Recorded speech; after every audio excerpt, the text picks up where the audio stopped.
안녕하세요. 오늘은 사이코패스라는 단어, 어딘가 좀 막연한 두려움을 주잖아요. 그 너머에서 실제 연구는 뭘 말하고 있는지 한번 깊이 들어가 보죠. 네. 저희가 오늘 볼 자료는 주로 한국 범죄자들을 대상으로 한 연구 논문하고요. 또 정신병질자의 뇌 구조나 기능에 대한 연구들을 좀 모아놓은 자료입니다. 보통 언론 보면 사이코패스는 엄청 극단적이고 뭐 예측 불가능해 보이고 그러잖아요. 네, 그렇죠. 이미지가 강렬하죠. 근데 실제 연구는 어떨까? 이게 궁금한 거죠. 그래서 오늘은 이 자료들 보면서 사이코패스 성향에도 여러 유형이 있다는 거, 또 특징들, 그리고 치료 가능성에 대한 논쟁점들, 네, 그 부분 중요하죠. 네, 그리고 뇌과학으로는 어떻게 보는지 이런 걸 좀 명확하게 정리해 보는 게 목표입니다. 자, 그럼 한번 풀어가 볼까요? 좋습니다. 시작부터 흥미로운 게요. 일반인들은 생각보다 사이코패스가 훨씬 많다고 여기는 경향이 있다는 거예요. 정말요? 네, 한 연구 보면 한국 사람들은 수감자의 한 23%, 그리고 일반인의 한 7% 정도가 사이코패스일 거다 이렇게 추정을 한대요. 꽤 높게 보네요. 그렇죠. 근데 실제 연구들, 뭐 헤어 교수 같은 분들 연구 보면 수감자는 한 15에서 20%, 일반인은 약 1% 정도로 추정하거든요. 와, 1%면 인식 차이가 엄청나네요. 네. 그러니까 이런 인식 차이부터가 우리가 이 주제를 좀 더 깊게 들여다봐야 하는 이유가 되는 거죠. 맞습니다. 미디어 영향도 클 것 같고요. 예. 그리고 또 하나, 사이코패스는 치료가 불가능하다. 이런 생각이 되게 강하잖아요. 네네. 초기 연구자 클레클리도 좀 그런 결론을 내렸던 것 같고요. 이건 어떤가요? 아, 맞아요. 클레클리도 그랬고 초기엔 그런 시각이 좀 우세했죠.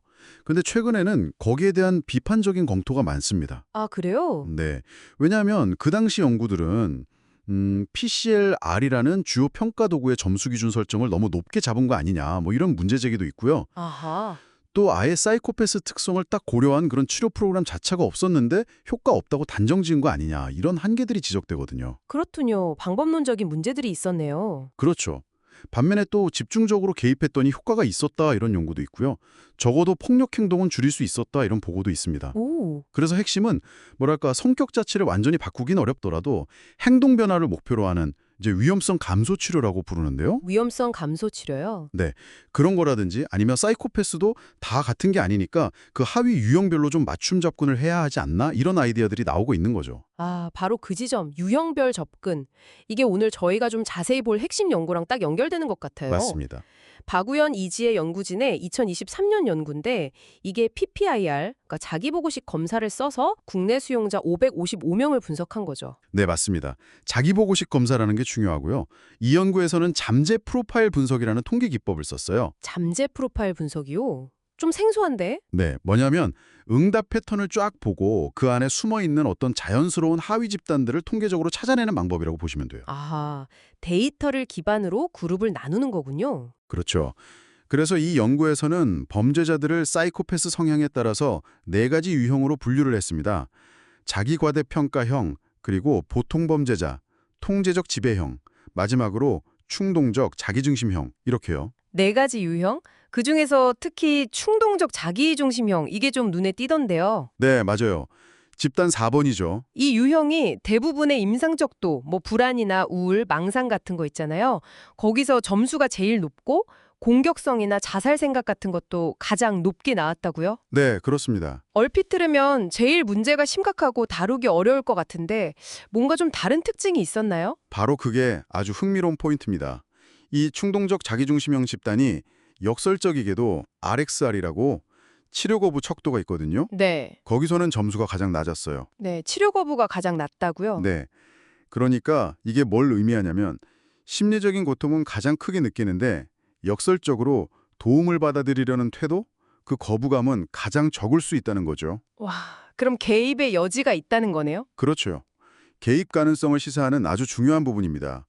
반면에 다른 유형들, 예를 들어 자기과대평가형이나 통제적 지배형은 타인을 좀 지배하려는 성향, DOM이나 자기를 막 과시하려는 성향, WRM, 이런 특성들이 더 두드러졌고요. 그렇군요. 오히려 고통이 크기 때문에 변화의 문이 좀 열릴 수도 있다. 이런 해석이 가능하겠네요. 네, 그렇게 볼 수 있는 거죠. 이런 성격 유형의 차이를 그럼 뇌 연구 결과랑 연결해 보면 어떨까요?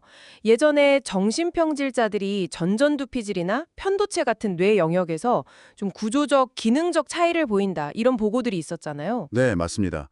꽤 많은 연구들이 있죠. 특히 감정 처리나 충동 조절 이런 거랑 관련된 전두 변연계 회로 기능 이상이 자주 언급되던데 이게 각 유형별 특성이랑 어떻게 연결될 수 있을까요? 네, 그 전두 변연계 네트워크라는 게 굉장히 중요합니다. 계획하고 통제하는 전두엽하고 감정을 주로 처리하는 뇌 깊숙한 변연계를 연결하는 회로거든요. 아, 이 회로 기능에 이상이 생기면 말씀하신 대로 충동성이나 공격성, 또 공감 부족, 도덕적인 판단 문제 이런 것들과 관련될 수 있다고 알려져 있습니다. 그럼 혹시 유형별로 이 회로의 문제 양상이 좀 다를 수도 있을까요? 그럴 가능성이 충분히 있죠. 앞으로 연구가 더 필요하겠지만 각 유형별로 어떤 뇌 기능적 특성이 더 두드러지는지 그리고 그게 실제 행동 패턴이랑 어떻게 연결되는지 밝혀지면 우리가 이 현상을 훨씬 더 깊이 이해할 수 있게 될 겁니다. 정말 흥미로운데요. 후속 연구가 기대됩니다. 그리고 이 연구가 단순히 분류만 한 게 아니라 실제 교정 현장에서 이걸 좀 활용할 수 있도록 30문항짜리 간편 평가 척도, 솔트 테스트라는 것도 제안했더라고요. 네, 맞아요.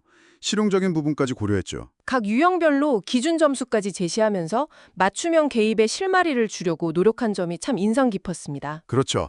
현장에서 바로 써볼 수 있는 도구를 만들려고 한 거죠. 자, 그럼 오늘 논의를 한번 정리해 보겠습니다. 사이코패스 성향이라는 게 그냥 하나로 뭉뚱그릴 게 아니라 여러 하위 유형으로 나뉠 수 있다는 것, 네, 그게 핵심이죠. 그리고 각 유형마다 꽤 뚜렷한 성격 특성을 보인다는 점을 확인했습니다. 그리고 치료 불가라는 좀 단정적인 시각에서 벗어나서 유형별 특성, 특히 도움을 받아들일 가능성 같은 걸 고려해서 행동 중심의 개입은 가능할 수 있다는 점도 봤고요. 네. 뇌과학적인 연결고리 탐구도 계속 진행 중이고요. 특히 그 충동적 자기중심형처럼 문제 행동 위험은 높은데 오히려 도움 수용성은 높을 수 있는 집단. 네, 이런 집단에 대한 이해가 정말 중요하겠네요. 맞습니다. 교정이나 치료 계획 세울 때 그냥 무슨 범죄를 저질렀냐 이것만 볼 게 아니라 그 사람의 성격적인 특성을 좀 깊이 고려해야 더 효과적인 접근이 가능해진다는 걸 보여주는 거죠. 네, 오늘 살펴본 연구들이 이 사이코패스라는 복잡한 현상을 이해하고 또 좀 더 현실적으로 대응하는 데 중요한 단서를 제공해 주는 것 같습니다. 네, 그렇습니다. 그럼 마지막으로 여러분께 이런 질문을 한번 던져보고 싶습니다. 만약에요, 우리가 이런 성향의 미묘한 차이들을 사회나 교육 현장 같은 데서 좀 더 일찍 감지할 수 있다면, 그리고 각기 다른 방식으로 접근할 수 있다면 장기적으로 어떤 변화를 우리가 기대해 볼 수 있을까요? 이 질문 한번 곱씹어 보시면서 오늘 이야기 마무리하겠습니다.